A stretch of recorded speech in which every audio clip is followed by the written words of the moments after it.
Muy buenas tardes a todos. Es un placer para Acrópolis Capacitaciones, una vez más, llevarles estas jornadas de información cargadas de todos los buenos deseos que tiene el equipo de Acrópolis Capacitaciones por seguir acompañándolos y actualizándolos en temas de importancia, sobre todo este tema que al parecer ha gustado muchísimo y nos llena de mucho orgullo contar con esta información para ustedes el día de hoy. Vamos a conversar sobre terapia acuática, una opción en el proceso de la rehabilitación. Y los temas que abordaremos son principios básicos de la hidroterapia, beneficios de la terapia acuática como técnica de rehabilitación, métodos de rehabilitación en terapia acuática, entre otros. Y tenemos el honor de contar con la licenciada Evelyn Sánchez. Ella es egresada de la Universidad de Santa Paula con el título de licenciada en terapia física. Con ustedes entonces va a quedar la licenciada Evelyn. Que pasen muy buenas tardes. Y quería recordarles que al final de la presentación vamos a estar realizando las preguntas y la licenciada con mucho gusto va a estar respondiendo todas sus preguntas, pero les solicitamos que por favor las hagan en el espacio de preguntas y respuestas que está en la barra de abajo del Zoom para que nosotros podamos entonces pasarle la información a la licenciada Evelyn. Buenas tardes. Mucho gusto, Evelyn Sánchez. Para mí es un placer estar aquí con ustedes, haciendo un poquito de presentación en la parte de lo que es la terapia acuática como una opción en el proceso de rehabilitación. La terapia acuática no es una intervención pues novedosa, eso es un método antiguo utilizado en diferentes disfunciones a nivel físicas, donde utilizamos pues el agua como el agua como agente terapéutico. El agua ha sido en la vida del hombre un elemento indispensable. Es un bien en la primera necesidad y el funcionamiento tanto de los seres humanos. Constituye, si estamos hablando puntualmente del agua, constituye más del 70% del cuerpo de la mayoría de los organismos e interviene en la mayor parte de los procesos metabólicos que se realizan en los seres vivos. Además, interviene de manera fundamental en el proceso de fotosíntesis de las plantas y es el hábitat una gran variedad de seres vivos. Entonces, aquí hablando puntualmente de lo que es el agua como un agente terapéutico. Ya basándonos, introduciendo un poquito más, en el siglo XX fue una época de reconocimiento importante de la aplicación del agua como ya un remedio terapéutico. ¿Ok? La hidrogimnasia se utilizó para enfermos de poliomielitis en 1924 y la creación de un tanque de inversión por el ingeniero Carl Hubbard, que de ahí vienen los tanques de Hubbard, en 1928. Y la práctica en instalaciones de diferentes balnearios han hecho posible que actualmente la terapia acuática sea uno de los tratamientos de elección para múltiples patologías en el ámbito de la rehabilitación. Y esto, enhorabuena, es evidenciado, ¿ok? La efectividad de la acuaterapia. La hidroterapia está considerada como un método de intervención terapéutica holística e integral, aplicable a las 3 dimensiones según la clasificación internacional del funcionamiento, la discapacidad y la salud.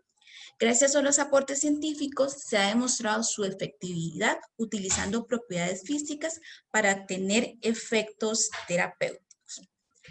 Ahora bien, vamos a ampliar lo que son los conceptos de hidroterapia y terapia acuática. Si vamos a hablar puntualmente de hidroterapia, hablando un poquito de conceptos, etiológicamente esta palabra proviene del griego de hidor, que significa agua, y terapia, que significa curación u terapia. Puntualmente, se utiliza propiedades físicas para obtener beneficios terapéuticos, tratamientos del cuerpo a nivel total o parcial mediante aplicación de agua potable u ordinario, pudiendo variar y alternar lo que es la temperatura y la presión. Se utiliza propiedades mecánicas, y térmicas con fines terapéuticos sobre la piel y las mucosas. Aquí es donde podemos incluir lo que son la hidroterapia local, como las compresas calientes o frías, los baños de remolino, las duchas térmicas, los chorros de presión y pues entre otras modalidades de hidroterapia.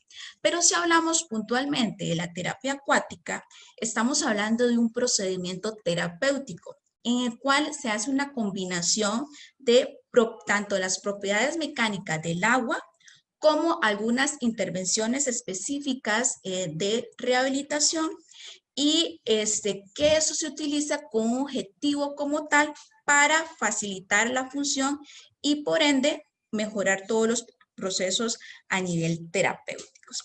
Entonces, podemos decir que la terapia acuática es un procedimiento en el cual necesitamos también que existan especialistas en la parte de técnicas, ¿ok? Entonces, mejora la función, lo que es la terapia acuática, mediante la aplicación de técnicas por parte ya sea de un fisioterapeuta, de un terapeuta ocupacional, ¿ok? O también la parte de un terapeuta de lenguaje de comunicación, porque también tenemos una parte lúdica que podemos trabajar en la terapia acuática, ¿ok? Entonces, para nosotros poder decidir cuáles serían los parámetros indicados, los programas de tratamiento indicados, debemos de conocer los principios básicos y fundamentos de la terapia acuática. Eso es muy importante porque en base a esos conceptos vamos a ver todos los cambios a nivel fisiológico que presenta los pacientes durante la intervención. Y esto es muy bueno también saberlo porque de esa manera decidimos si este paciente es un candidato apropiado para la terapia acuática. Bien, entonces, ampliando un poco los conceptos básicos, vamos a hablar de los factores hidrostáticos. Los factores hidrostáticos, estamos hablando de cuerpo sumergido en estado de reposo. En palabras más sencillas, cuando nosotros hacemos la inmersión en la piscina, ¿ok? Y se encuentra en estado de reposo. Entonces tenemos lo que es la presión hidrostática. Bien, la presión hidrostática se emerge por igual en todas las superficies durante la inmersión y el reposo en una profundidad dada. La presión se incrementa linealmente con la profundidad del agua y con la densidad, ¿ok? De aproximadamente 1.3 centímetros cúbicos. Se basa específicamente en la ley de Pascal. Recordemos también que todo eso está basado en leyes que pues acreditan y nos dan un poco más de información de cómo actúa el agua en nuestro cuerpo. Entonces, puntualmente la ley de Pascal dice que la presión que ejerce un fluido sobre el tejido inmerso en reposo es perpendicular a la superficie del objeto y exactamente igual a todas las superficies en un plano horizontal. Por ende, es indirectamente proporcional a la inversión del tejido. Entonces, en la imagen podemos verificar que lo que va a haber es, en base a la ley de Pascal, una presión perpendicular en todo lo que es la parte de corporal. ¿Ok? Entonces, esto es muy importante. ¿Por qué? Porque nuestro cuerpo va a presentar diferentes cambios gracias por lo que es la presión hidrostática. ¿Ok? ¿Qué modificaciones vamos a presentar? Bueno, a nivel del sistema pulmonar va a haber un aumento de la presión hidrostática, ¿ok? Va a haber un aumento de la presión a nivel intratorácica, comprime más la musculatura del tórax. Entonces podemos decir que va a haber aproximadamente un 60% de modificación en lo que es el retorno venoso central. Ok, esto también nos va a favorecer a una disminución del edema, un incremento del gasto cardíaco y un aumento de la presión intratorácica durante la inmersión. Y si se está realizando ejercicio, el paciente va a presentar una bradicardia, ¿ok?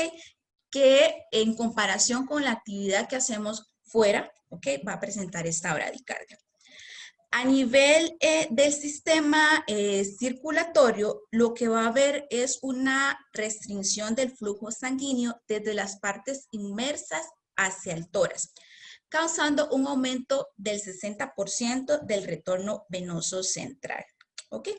Y a nivel renal, esto es un dato súper importante porque lo que produce es una supresión del sistema resina, angiotensina, aldosterona y de una disminución de la hormona antidiurética, por lo cual vamos a aumentar en un 7% mililitros por minuto, ¿ok? Lo que es la orina. Vamos a tener un incremento de la pérdida de sodio y potasio, lo que este aspecto es muy importante porque estos pacientes tienen que estar hidratados durante todas las sesiones de terapia acuática, ¿ok? A nivel renal, también vamos a tener algunas modificaciones del incremento de la pérdida y de sodio potasio. Muy bien, continuamos conversando sobre los fundamentos básicos de la acuaterapia.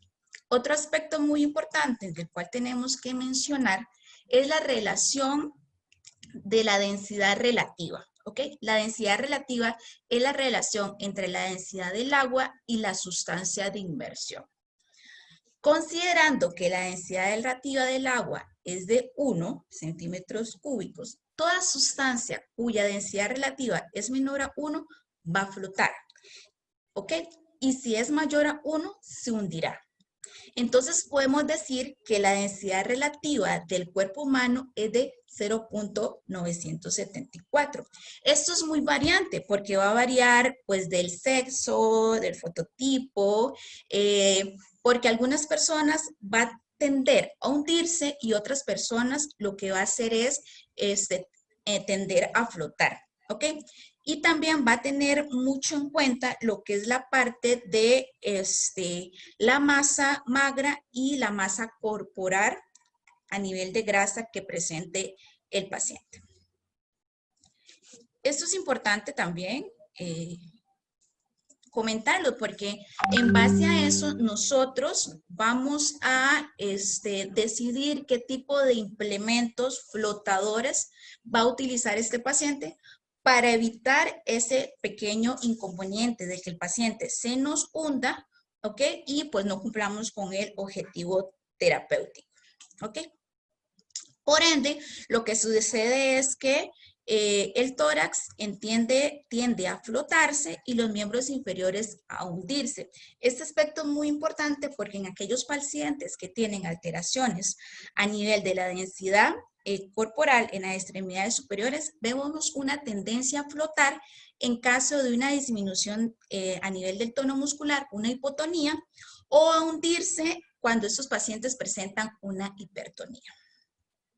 El tercer aspecto muy importante en el cual tenemos que conversar es sobre el empuje hidrostático. Ese específicamente está basado en lo que es el principio de Arquímedes, que dice que todo cuerpo sumergido por completo, parcial o por completo en un líquido en reposo experimenta un empuje hacia arriba igual al volumen del peso en líquido. ¿Ok? Estas propiedades del principio de Arquímedes las vamos a utilizar con un efecto favorable porque nosotros tenemos esta propiedad, brinda muchas herramientas que permite trabajar de forma aislada, ya sea ejercicios de suspensión que vienen siendo movimientos de flotación, ejercicios de resistencia que vienen siendo movimientos descendentes y ejercicios de asistencia que vienen siendo movimientos ascendentes. Entonces, en base al empuje hidrostático, yo tengo ya sé qué tipo de ejercicios puedo implementar con estos pacientes. Entonces, al sumergirnos, experimentamos una fuerza ascendente hacia arriba igual a la fuerza de gravedad. Esta propiedad brinda muchas herramientas para decidir qué tipo de ejercicios terapéuticos utilizo con este paciente. La flotación tiene mayor influencia en el sistema musculoesquelético, generando una disminución del soporte del peso y de la fuerza de compresión a nivel articular. Vamos a tener una inhibición de los músculos espásticos debido a la disminución de la actividad de la fibra gamma, la cual nos vamos a tener una disminución de la actividad del uso neuromuscular. ¿Ok? Otro concepto en el cual vamos a conversar es este. ¿Ok? Cuando el cuerpo humano está sumergido en el agua, va a experimentar dos fuerzas, una fuerza de gravedad y una fuerza de flotación. Esto es muy importante porque esas dos fuerzas deben encontrarse alineadas, ¿ok? Pero en direcciones contrarias. Cuando esto no sucede, el cuerpo se vuelve inestable y empieza a girar constantemente. Esto es lo que nosotros hablamos de un efecto metacéntrico, ¿ok? Cuando el paciente empieza a girar, vamos a recordarnos que estamos hablando puntualmente de un efecto metacéntrico. Bien, entonces, en estas imágenes podemos pues observar también algunas técnicas o algunas recomendaciones para que este efecto metacéntrico no suceda, ¿ok? Y evitar que el paciente nos gire constantemente. Entonces, estas fuerzas son muy importantes e influyentes y el mínimo cambio va a producir desequilibrios. Para mantenerlo, lo que vamos a necesitar es una actividad muscular permanente. Vamos a tener una ventaja porque significa que este paciente va a estar en alerta, ¿ok? Por medio de los desestabilizadores del agua. Pero también vamos a tener una desventaja, que este paciente va a tener mucho exceso de estímulo y puede tender a generar también un estrés, debido también a la pérdida del equilibrio que pueda presentar este paciente. ¿Ok? Porque lo que sucede es que ellos tienden a girar en prono. Entonces, nosotros podemos hacer este tipo de modificaciones aumentando la base de sustentación de este paciente, hacer intervenciones de sacar una extremidad superior, que haga pequeñas caminatas, ¿ok? O inclusive podemos utilizar métodos o algunos implementos de flotación, como los podemos observar en las imágenes, ¿ok? Entonces, ya aquí concluimos con lo que es la parte de todo lo que es los efectos, los factores hidroestáticos. Ahora bien, vamos a hablar de los dinámicos, o sea, ya con el movimiento de los fluidos, ¿qué efectos favorables voy a tener? Ok, un cuerpo dentro del agua surge una resistencia que se opone a su avance, ¿ok? Y esta resistencia está muy relacionada con lo que es la naturaleza del líquido, las fuerzas de cohesión, la superficie, la tensión superficial, la viscosidad y la densidad. Todos estos factores son los que vamos a encontrar ya cuando estamos de manera más dinámica. Entonces, el movimiento lento, específicamente no vamos a encontrar una resistencia. Si este paciente está dentro de la piscina y va a hacer una caminata, no va a existir una resistencia, una caminata lenta, no va a existir una resistencia. Entonces, pero si este paciente va a una velocidad un poco mayor, sí va a existir una resistencia por la viscosidad y la tensión superficial en la cual está sometido el paciente. Nosotros esto lo podemos utilizar como un beneficio porque al aumentar la superficie, por ejemplo, utilizar unas aletas, vamos a aumentar lo que es el trabajo muscular, la propiocepción a nivel muscular y también vamos a tener técnicas de resistencia. Si nuestro objetivo terapéutico es tener un poco más de activaciones musculares o mejorar un poco más la parte muscular, la parte cardíaca, se puede utilizar pues en este caso. Entonces, la posición en una corriente de agua permite un trabajo muscular isosimétrico sin movilización de la articulación. Ya como tal, hay un trabajo isosimétrico. Esto me va a favorecer porque la presión hidrostática y la viscosidad da origen a estímulos sensoriales. Mejora la percepción a nivel corporal de los miembros, ya sea extremidad superior e inferior, mejora la apreciación del esquema corporal de esta paciente. Los pacientes pueden asumir posturas verticales y trabajar todo lo que es la marcha mucho antes de utilizarlo en tierra. Ok, entonces este puede ser un una intervención súper importante para aquellos pacientes que tenemos como nuestro objetivo terapéutico trabajar la marcha. Entonces los vamos a utilizar dentro de pues, la piscina. Un aspecto súper importante también es que tenemos que tener bien programada la intervención, porque nosotros podemos producir fatigas en estos pacientes y tener, perdón, efectos adversos. El movimiento continuo produce un incremento de la estimulación vestibular y conlleva a una disminución del tono muscular específico. Utilizamos movimientos de rotación del tronco y movimientos rítmicos y competitivos. Entonces, aquí podemos trabajar todo lo que es la parte de estabilización corporal. Muy bien. Utilizar movimientos rápidos me va a aumentar el tono muscular, ¿ok? Entonces, esto es muy importante tenerlo en cuenta, porque si yo lo que quiero es hacer en este paciente que tiene una alteración muscular, si presenta una hipertonía, pues súper bien. Voy a tener un aumento del tono muscular con el tipo de intervención que haga. Pero si este paciente lo que presenta es una rigidez, una espasticidad, un aumento del tono muscular, tengo que ser muy precavido en la parte de cómo se va a hacer el movimiento dentro, pues, de la piscina con este paciente, porque si no también voy a tener un efecto adverso. Siempre es importante que dentro de nuestros objetivos terapéuticos estén siempre trabajar lo que son las actividades de la vida diaria, ¿ok? Que todo este juego, por decirlo de una forma, y trabajar de manera lúdica, tenga un objetivo terapéutico, ¿verdad? No solamente es que haga movilizaciones por hacerlas, sino que esas movilizaciones tengan un fin terapéutico. La inversión frena los desplazamientos, las oscilaciones para mejorar la coordinación y además se va a facilitar lo que es la confianza para este paciente durante el proceso de la marcha. Este paciente va a tener mayor seguridad, mayor confianza, no va a tener miedo al caer. Ese es un aspecto muy importante y positivo en la parte cognitiva de estos pacientes. Bien, ¿qué más vamos a tener? Vamos a mejorar lo que es toda la parte psicológica, emocional, y esto es durante y después.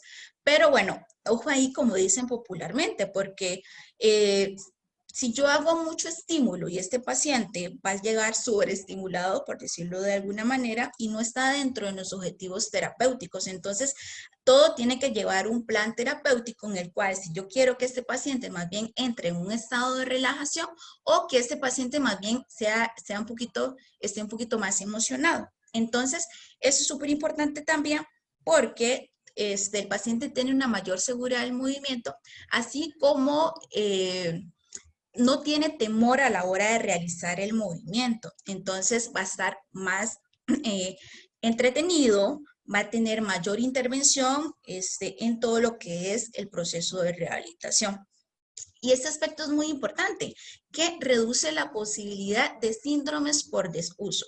Específicamente, algunos pacientes que si tienen alguna condición de discapacidad, nosotros podemos utilizar la terapia acuática, por decirlo de palabras populares, como una terapia de mantenimiento. O inclusive se puede intervenir también lo que son los adultos mayores también para mejorar todo lo que es la condición cardiorrespiratoria, la condición cardíaca, entre otros. Seguidamente vamos a conversar ahora es de las propiedades térmicas, ¿ok? Estamos hablando dentro del rango de frío y calor. Puntualmente, con el agua tibia por encima de la temperatura termoneural de 34 a 35, lo que vamos a tener es un aumento de la temperatura del tejido superficial, creando un efecto sedativo. Hay una inhibición de la actividad de las fibras motoras gamma, lo que disminuye el estiramiento del uso muscular. ¿Ok? También vamos a tener estimulación de los receptores térmicos, se disminuye la percepción del dolor, que era lo que les estaba comentando anteriormente. Durante la estimulación directa de los receptores, hay una aceleración de las funciones metabólicas de las células, vamos a tener una disminución de la sangre y de la linfa. Entonces, queremos decir también que aquellos pacientes que tienen algunas afectaciones a nivel vascular, puede tener efectos favorables con la parte de terapia acuática. Por otro lado, hay una reducción en tensión muscular secundaria, favoreciendo el flujo sanguíneo, restaura la oxigenación normal de los tejidos, remueve todo lo que son las sustancias químicas que presenta el cuerpo, lo cual va a mejorar la nutrición. Vamos a tener una disminución de la rigidez y un dolor, y vamos a disminuir el dolor inducido por isquemia. Otros aspectos, ya como concluyendo mi intervención, creo que se me pasó súper rápido, voy a comentarles algunos métodos de intervención específicamente de lo que es la terapia acuática. En él podemos encontrar lo que es WAXU, la terapia cráneo-sacral en agua, Tai Chi, de la parte terapéutica. Entonces, estos vienen siendo el método Barragas. Entonces, estos vienen siendo una de las técnicas o métodos de intervención en el cual yo puedo utilizar con este tipo de pacientes. Entonces, vamos a tener diferentes campos de actuación y aquí puntualmente coloco el nuevo libro de la terapia acuática, que son el abordaje a nivel de la fisioterapia y la terapia ocupacional, donde puntualmente nos dan como el go o nos dan la evidencia de que puede ser utilizado en terapia acuática, en patologías de miembro superior e inferior, en terapia, en la prevención y tratamiento de pacientitas embarazadas, también en la opción de prepararlas para la labor de parto, pacientes neurológicos, ¿ok? Todo lo que es la intervención de la logoterapia en el medio acuático, como la comunicación y el lenguaje, la terapia acuática en la parte del ejercicio físico y deporte, la terapia acuática en el trastorno del espectro autista, ¿ok? Y también la intervención de la terapia acuática en pacientes de cáncer, que presentan pues cáncer como tal. Ok, muy bien. Entonces, esta ha sido mi intervención dentro de la parte de lo que es la rehabilitación acuática. Muchísimas gracias, licenciada Evelyn. Con todo gusto, Adela. Para mí es un gusto estar acá con ustedes y súper agradecida a las personas que se encuentran hoy por acá. Bueno, licenciada, yo quiero que sepa que tenemos algunas preguntas aquí de espectadores que han estado pues muy interesados en el tema, a quienes les agradecemos muchísimo por haber ingresado a este webinar, por acompañarnos la tarde de hoy y por siempre estar pendiente de las actividades de Acrópolis Capacitaciones y sus expositores. Entonces, vamos a comenzar con las preguntas. Este es un espectador anónimo, nos consulta en los casos que tengamos pacientes con un derrame cerebral o ictus, ¿la terapia acuática me puede ayudar? Sí, de hecho que es un excelente aliado de intervención y en base a lo que conversamos anteriormente, que son las bases, nosotros vemos en qué tipo o qué objetivo terapéutico tengo con este paciente neurológico, porque puede ser que a la hora de utilizar movimientos rápidos, bruscos o movimientos lentos, no cumpla con mi objetivo terapéutico. Entonces, sí es un excelente aliado de tratamiento, pero es muy importante, compañeros, que eso sea planificado, que no se decida hoy vamos a hacer esto con X pacientes, sino que hagamos igual que en la manera externa, hagamos toda la evaluación y hagamos toda lo que es la prescripción de qué técnicas o qué métodos voy a utilizar. Muchísimas gracias por su respuesta. Seguimos atendiendo consultas. Cuando trabajamos con pacientes pediátricos, ¿la temperatura del agua es similar a la de un adulto o debe ajustarse la temperatura? Bueno, nos encantaría, yo creo que ese es el sueño de todo terapeuta acuático, que tengamos una piscina donde nosotros podamos reducir o regular la temperatura, pero muchas veces no es así. Entonces, como nosotros, yo digo que los fisioterapeutas, terapeutas ocupacionales, todo este personal de la gama de rehabilitación, siempre buscamos soluciones vamos a utilizar aproximadamente la temperatura de 37 grados en la piscina. Pero bueno, como mencioné anteriormente, va a depender mucho del objetivo terapéutico del cual tengamos con este paciente. Muchas gracias. Por aquí nos consultan, en algunos países se están usando unas cámaras de agua que incluyen plataformas para rehabilitar la marcha. ¿Qué beneficios podemos aprovechar de estas tecnologías?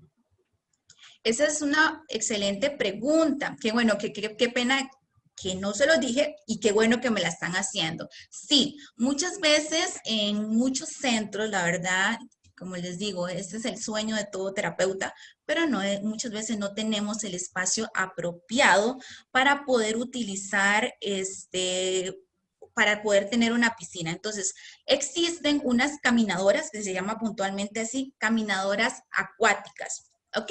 Que es una caminadora en una cámara en el cual yo puedo regular lo que es la parte de la temperatura, puedo regular lo que es el porcentaje de inversión o hasta dónde yo quiero utilizarlo. Entonces, esa es una excelente opción para aquellos lugares donde no existe un lugar muy grande para poder realizar una piscina o inclusive en centros que ya existen a nivel estructural de arquitectura, ya existe el centro y no puedo quitar 3 paredes para poder hacer una piscina. Entonces, en este caso, lo que se hace es con diferentes empresas especializadas en eso, se llevan a arquitectos en el cual nos indican cuál sería el espacio óptimo y bueno, y todo lo que es la parte también de las tuberías y demás.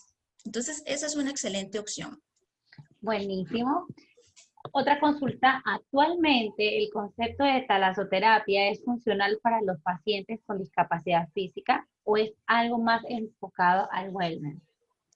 Bueno, en este caso viene siendo más que todo es porque la talasoterapia tiene propiedades químicas. Entonces, sí se puede utilizar en personas que presentan algún tipo de discapacidad, pero tenemos que también decidir el por qué vamos a utilizar la talasoterapia en algún paciente que presenta alguna discapacidad. Okay. Y bueno, vamos a la última pregunta que tenemos al momento. En caso de un paciente adulto mayor con prótesis de cadera y rehabilitar la marcha, ¿en qué tiempo sería recomendable aplicar la terapia acuática? Ok, muy bien.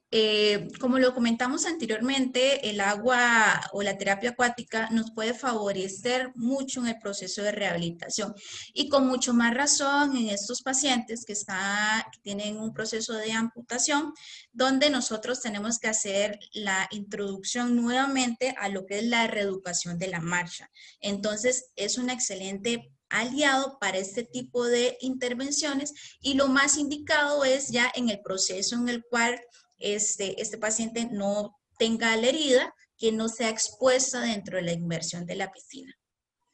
O ya esté me refiero más que todo es que ya esa herida esté pues sana, como decimos popularmente. Bueno, por aquí, bueno, tenemos algunas preguntas en el área del chat, así que vamos a atenderlas. Por aquí nos pregunta la licenciada Marcela Mejía. Con respecto al cáncer, ¿debe ser en etapas avanzadas? En las etapas avanzadas es muy importante también la parte cognitiva del paciente y el medio del agua creo que puede ser un excelente aliado para ese tipo de pacientes. Entonces, sí pueden ser utilizadas en las etapas avanzadas. ¿Ok? Aquí lo que tenemos que tener muy en cuenta es la parte cardiorrespiratoria de ese paciente para que más bien no sea un efecto negativo poder hacer algún tipo de intervención. De hecho, que ellos también podemos utilizar algunas técnicas de relajación como wax. Muchas gracias. Bueno, yo lo último que tenemos aquí es un comentario. Fabulosa la terapia acuática para pacientes con esclerosis múltiple. Yo Correcto. quisiera ampliar un poquito este tema. Muy bien, excelente. Muchas gracias por ese aporte. De hecho, que ese es el objetivo, que nos dé ese expertise y saber reconocer que también podemos utilizar la terapia acuática como un medio terapéutico. Entonces, tiene muy buenos abordajes en pacientes de esclerosis múltiple, pacientes degenerativos, fibromialgia. Bueno, era ya la última consulta. Licenciada, no sé si usted quisiera decir algunas palabras para cerrar. Bueno, no, muchísimas gracias a cada uno de ustedes por estar aquí. Espero que haya sido de interés. Esperemos pronto volvernos a ver y ampliar un poco más lo que es el concepto de la terapia acuática, que bueno, se nos quedaron algunos métodos, pero bueno, eso es un poco más complejo, pero lo vamos a tener ahí pendiente para poder conversar de ello. Sí, usted sabe, está invitada para volver a realizar otro webinar con nosotros para todos esos conceptos que se quedaron por ahí, usted nos los pueda regalar en otra tarde de conocimiento. Así que ya saben, las puertas de Acrópolis Capacitaciones están abiertas para otro webinar. A ustedes muchísimas gracias por acompañarnos siempre. Les invitamos a estar pendientes de nuestras actividades educativas, de nuestros webinars, en nuestras diferentes redes sociales, Acrópolis Capacitaciones, en Instagram, Facebook. Recuerden también, todos los webinars están disponibles en nuestro canal de YouTube, así que pueden revivir toda esta información que hemos recibido durante todos estos meses. Muchas gracias, licenciada Evelyn. No me canso de agradecerle por participar en un webinar con nosotros. A todos, muchísimas gracias, buenas noches y será hasta el próximo webinar.